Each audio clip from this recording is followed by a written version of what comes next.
for the biggest march Europe has seen.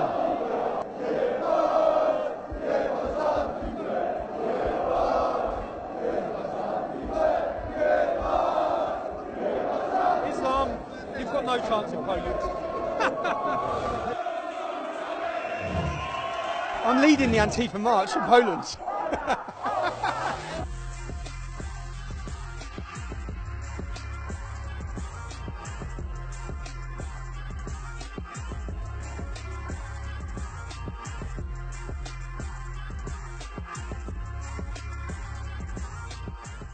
Would the people in this march open up the borders for the refugees? Yes. How many refugees? 100,000, it wouldn't change really.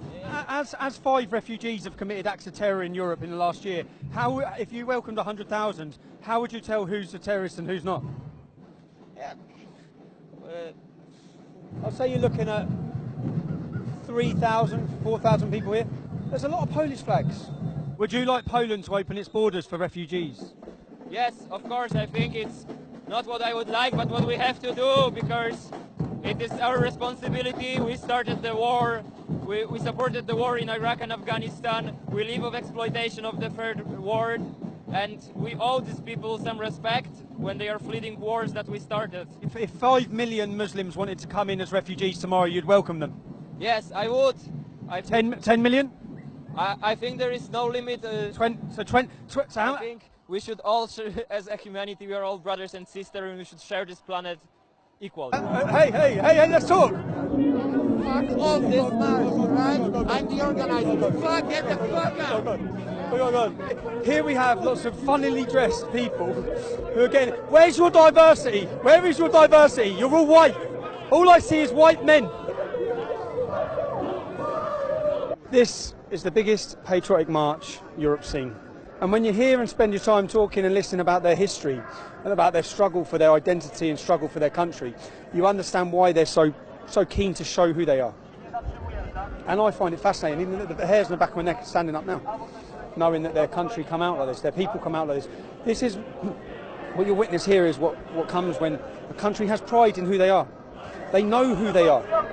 They haven't had political correctness take that away from them.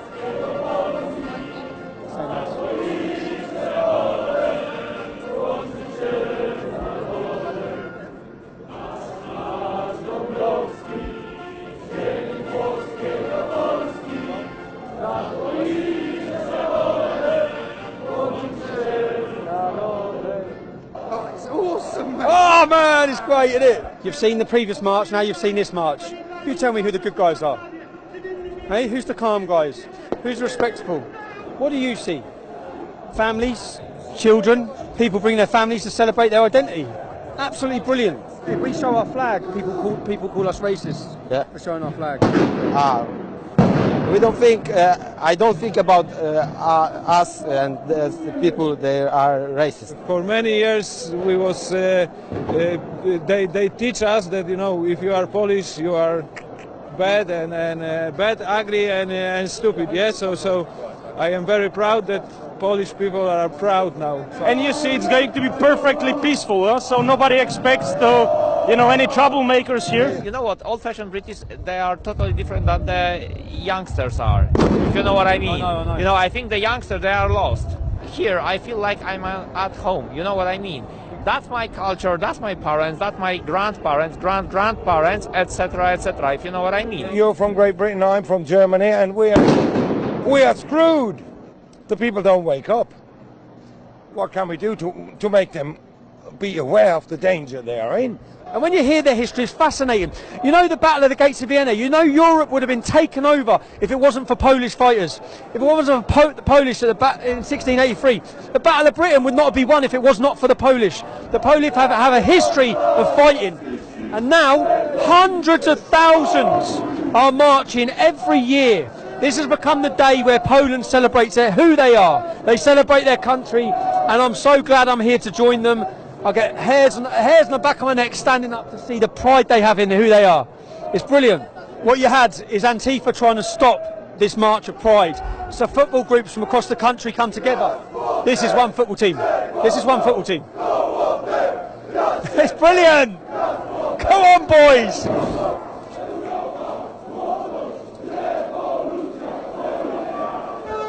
Could you imagine this in England?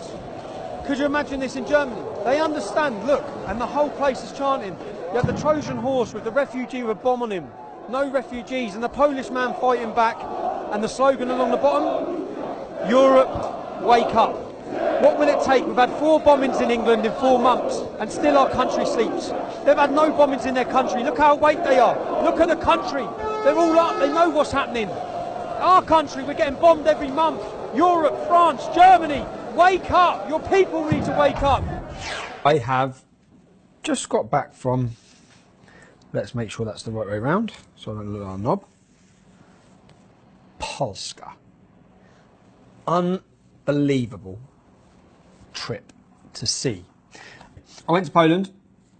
It's their Independence Day. If you read the British media reports, you'll read that 60,000 Nazis marched. Unbelievable. I was on that march. It's not 60,000 Nazis. It's not 60,000. It's well over 60,000 people. You have to see the size of this march. Many things I didn't know about Poland. I hadn't actually, I'm taking this off because I'm too hot. I don't care about my hair. Right. Many things I didn't know about Poland were, do you know, we haven't been tested in Britain. We haven't been tested, or we haven't had to. When you look at Poland's history, they were off the map. There was no Poland. For over 100 years, there was no Poland. They got their independence back 100 years ago. 100 years ago next year. So 99 years ago, I think. Yeah. Now, in 1944, when I look at their history, or just look at Poland's history, look at the Battle of the Gates of Vienna, 1683 on September the 11th, was the 20,000 Polish horses, 80,000 hooves, marched down. There's statues of this. They stopped the Ottoman Empire. If they hadn't, so the Polish saved Europe. If they hadn't stopped the Ottoman Empire, the Muslims would have continued to invade. They'd have took over Austria. They'd have took over the whole of Europe. They'd have destroyed Christendom. There'd have been no Christianity. They'd have absolutely obliterated it. The Polish prevented that. If you look at the Battle of Britain, we wouldn't have won the Battle of Britain if it wasn't for the Polish. When you look at Poland's history, I looked in 1944, the biggest uprising, the biggest civil uprising of people in the world's history. 250,000 people fought with pitchforks against the Nazis. 250,000 died. 63 days they managed to fight for. They thought they'd be able to fight for 5 days. They fought for 63 days. Now, Poland, when you go through all of this and you speak to the Polish people, they're very aware of the fight. If I could tie up in one word the story of their country, it would be struggle. The struggle for their independence, the struggle for their identity, the struggle for who they are. And now they're very aware of who they are, and you'll see that in the upcoming video. They know who they are, they know their history, and they know how to fight for it. And it was so amazing to watch and see. And then to come back and read British media reports calling them all Nazis, it's just an absolute liberty. Yes, in amongst that £100,000, there were probably some unsavoury characters, some unsavoury groups. There would have been. It's massive. It's their Independence Day rally. Everyone supports it. It was huge. Poland, I love you. Come back, I just think it's great to see, and it's disheartening to see, because it makes you think, what has happened to us as British men? Where is our pride? Where is our fight? That's what it made me think. And it also made me admire the Polish country and the Polish people. Admire them.